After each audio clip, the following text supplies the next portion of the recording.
Hello friends, welcome to my creation channel. Vahanamitra 2025 సంవత్సరం గాను ఆంధ్రప్రదేశ్ రాష్ట్రంలో అప్లికేషన్ అనేది స్టార్ట్ కావడం జరిగింది. ఇది వచ్చేసి మనకు 13వ తేదీ నుంచి ఈ నెల 22 వరకు ఉంటుంది.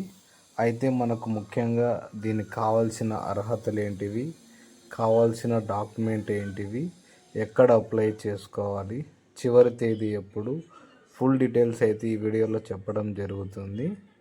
వివరాలలోకి వెళ్తే ఎలిజిబుల్ అర్హతలు అనర్హతల గురించి మెయిన్గా మనకు 6 స్టెప్ వ్యాలిడేషన్ అనేది 6 రకాల ప్రామాణికలు అయితే తీసుకోవడం జరుగుతుంది.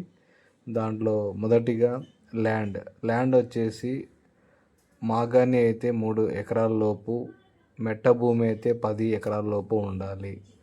అలాగే విద్యుత్ కన్జంప్షన్ అంటే విద్యుత్ వినియోగము సంవత్సరంలో యావరేజ్గా 12 నెలలకు గాను 300 యూనిట్ల లోపు కరెంట్ కన్జంప్షన్ అనేది ఉండాలి.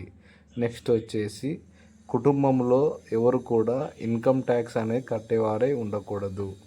అలాగే ఇంట్లో గవర్నమెంట్ పెన్షన్ కానీ గవర్నమెంట్ ఎంప్లాయర్ కానీ ఉండకూడదు. నెక్స్ట్ వచ్చేసి మన వెహికల్ మీద ఎలాంటి చలాన్ అనేది పెండింగ్ ఉండకూడదు. ఇవి అర్హతలు అనర్హతలు. నెక్స్ట్ వచ్చేసి దీనికి కావాల్సిన డాక్యుమెంట్స్ ఏంటంటే Aadhaar card, ration card, caste income latest అయితే బాగుంటుంది, బ్యాంక్ అకౌంట్ డీటెయిల్స్, అలాగే వెహికల్ సంబంధించిన పత్రములు. గవర్నమెంట్ మనకు జియో నెంబర్ 33తో ఈ వాహనమిత్ర స్కీమ్ సంబంధించిన గైడ్లైన్స్ అయితే ఇవ్వడం జరిగింది. అయితే ఇది ఎక్కడ అప్లై చేసుకోవాలి అంటే గ్రామ సచివాలయంలోని వెల్ఫేర్ అధికారి దగ్గర ఇది స్కీమ్ అనేది అప్లై చేసుకోవాలి. ఆల్రెడీ మన ఆంధ్రప్రదేశ్ రాష్ట్రంలో 2023 డేటాను ఫెచ్ చేయడం జరిగింది. దీని ప్రకారము 2,75,000 మంది అభ్యర్థులు బెనిఫిషరీస్ అయితే వెరిఫికేషన్ కోసం అయితే రావడం జరిగింది. న్యూ బెనిఫిషరీస్కి అయితే ఈ నెల 17వ తేదీ నుంచి అప్లికేషను 3 రోజుల వరకు అయితే ఉంటుంది. అంటే 17వ తేదీతో మొదలయ్యి 19వ తేదీ వరకు అప్లికేషన్ అనేది ఉంటుంది. అలాగే ఈ పూర్తి ప్రాసెస్ అనేది 24వ తేదీకి ఫైనలైజ్ లిస్ట్ అయితే రావడం జరుగుతుంది. మనకు హానరబుల్ సీఎం చీఫ్ మినిస్టర్ అయిన మన ఏపీ ముఖ్యమంత్రి చంద్రబాబు నాయుడు గారు 1వ తేదీ 10వ నెల ఈ స్కీమ్ని అయితే లాంచ్ చేయడం జరుగుతుంది. ఈ ఛానల్ని సబ్స్క్రైబ్ చేసుకునే వాళ్ళు సబ్స్క్రైబ్ చేయండి, లైక్ చేయండి, షేర్ చేయండి. అలాగే ఈ స్కీమ్కి సంబంధించిన అప్లికేషన్ ప్రాసెస్ ఏ విధంగా ఫిలప్ చేయాలో ఇప్పుడు మనం తెలుసుకుందాం. సచివాలయం వాహనమిత్ర అప్లికేషన్ అయితే 2025-26 సంవత్సరం గాను అప్లికేషన్ ఫామ్ వచ్చింది. ఇందులో మనకు ముఖ్యంగా ఏమేమి ఫిలప్ చేయాలి, ఈ కంప్లీట్ అప్లికేషన్ని ఏ విధంగా ఫిలప్ చేయాలో ఇప్పుడు తెలుసుకుందాం. ఎవరు తప్పులు చేయొద్దండి, ఎందుకంటే ఇది 15,000 అమౌంట్ వస్తుంది కాబట్టి ప్రతిదీ ఇంపార్టెంట్ కాబట్టి మనము ఏది స్కిప్ చేయకుండా ప్రతిదీ నీట్గా ఫిలప్ చేయాలి. సో ఫస్ట్ ఆఫ్ ఆల్ ఇక్కడ మనం చూసుకుంటే దరఖాస్తుదారుని పేరు ఉంది కదా, ఈ ప్లేస్లో అప్లికెంట్ ఎవరైతే అప్లై చేసుకుంటున్నారో వాళ్ళ ఫుల్ డీటెయిల్స్ ఆధార్ కార్డులో ఏ విధంగా అయితే పేరు ఉందో దాని ప్రకారం ఇక్కడ డీటెయిల్స్ ఫిల్అప్ చేయాల్సి ఉంటుంది. నెక్స్ట్ వచ్చేసి అప్లికెంట్ యొక్క తండ్రి పేరు ఆధార్ కార్డ్ ప్రకారం రాయాలి. Next Aadhaar card number, third one వచ్చేసి ఆధార్ కార్డ్ నెంబర్. అలాగే నెక్స్ట్ మొబైల్ నెంబర్. ఈ మొబైల్ నెంబర్కి అయితే మనకు ఓటీపీ రావడం జరుగుతుంది కాబట్టి మీకు అవైలబుల్ ఉన్న మొబైల్ నెంబర్లు అయితే ఇవ్వండి.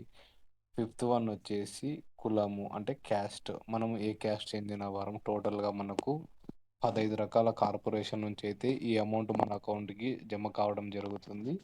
కాబట్టి మీకు క్యాస్ట్ సర్టిఫికేట్ అప్లై చేసేటప్పుడైతే క్యాస్ట్ సర్టిఫికేట్ కంపల్సరీ కావాలి కాబట్టి క్యాస్ట్ సర్టిఫికేట్ను మీరు లేటెస్ట్ క్యాస్ట్ సర్టిఫికేట్ను పొందగలరు. అలాగే కుల ధృవీకరణ పత్రం నెంబర్ అంటే ఈ కుల ధృవీకరణ పత్రం నెంబర్ మనకు CGCతో స్టార్ట్ అవుతుంది.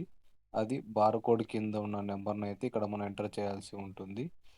క్యాస్ట్ సర్టిఫికేట్ లేని వారైతే ఇంకా అప్లై చేసుకోండి, లేదంటే పాత సర్టిఫికేట్ ఉంటే మనకు వ్యాలిడేషన్లో తీసుకుంటే సరిపోతుంది.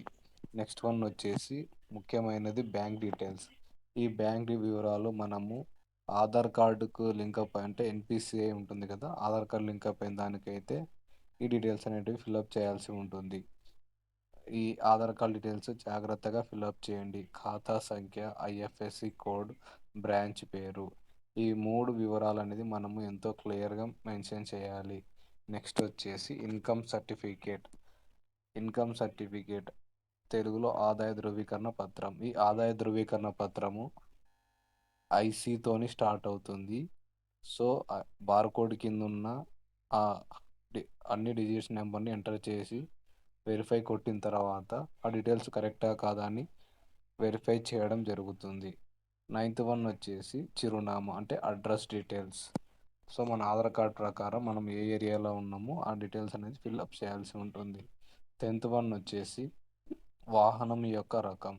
మనకు ఓన్లీ ఈ 3 టైప్ ఆఫ్ వెహికల్స్ మాత్రమే ఈ వాహన మిత్ర అనేది అప్లికబుల్ అవుతుంది. కాబట్టి మనది వెహికల్ వచ్చేసి ఆటోనా లేదంటే ట్యాక్సీనా, మ్యాక్స్ క్యాబా అనేది ఇక్కడ ఫిల్అప్ చేయాల్సి ఉంటుంది. నెక్స్ట్ వచ్చేసి వాహన గుర్తింపు సంఖ్య అంటే వెహికల్ యొక్క నెంబరు. తర్వాత వచ్చేసి డ్రైవింగ్ లైసెన్స్ నెంబరు. మన డ్రైవింగ్ లైసెన్స్ నెంబరు మన నెంబర్ అయితే ఇక్కడ ఎంటర్ చేయాల్సి ఉంటుంది. నెక్స్ట్ వచ్చేసి జారీ చేసిన తేదీ, కార్యాలయం. మనకు డ్రైవింగ్ లైసెన్స్ ఎవరైతే ఇష్యూ చేసింటారో ఆర్టీఓ అధికారి ఆ ఇష్యూ చేసిన డేటు, అలాగే ఎక్కడ ఆ కార్యాలయం పేరు ఎక్కడ ఇరుకుని ఫిల్అప్ చేయాలి. మరి ముఖ్యంగా ఏంటంటే మనం ఇక్కడ టోటల్గా ఈ 14 రకాల క్వశ్చన్స్కి అయితే డీటెయిల్స్ ఇచ్చేసాము. సో పైన తెలుపబడిన సమాచారం అంతయు పూర్తిగా వాస్తవాన్ని తెలియజేస్తూ తనిఖీ సమయంలో కానీ ఆ తర్వాత కానీ ఏదైనా అవాస్తవం తేలితే మీరు తీసుకునే చట్టపరమైన చర్యలకు బాధ్యుడనే ఉంటారని తెలిసి ఉన్నారు. అంటే మనం ఫిలప్ చేసిన డీటెయిల్స్ అన్నీ కరెక్ట్ అయి ఉండాలి. నెక్స్ట్ తర్వాత ఇక్కడ మన దరఖాస్తుదారుని సంతకం చేసి వెల్ఫేర్ అధికారికి ఇది సబ్మిట్ చేయాల్సి ఉంటుంది.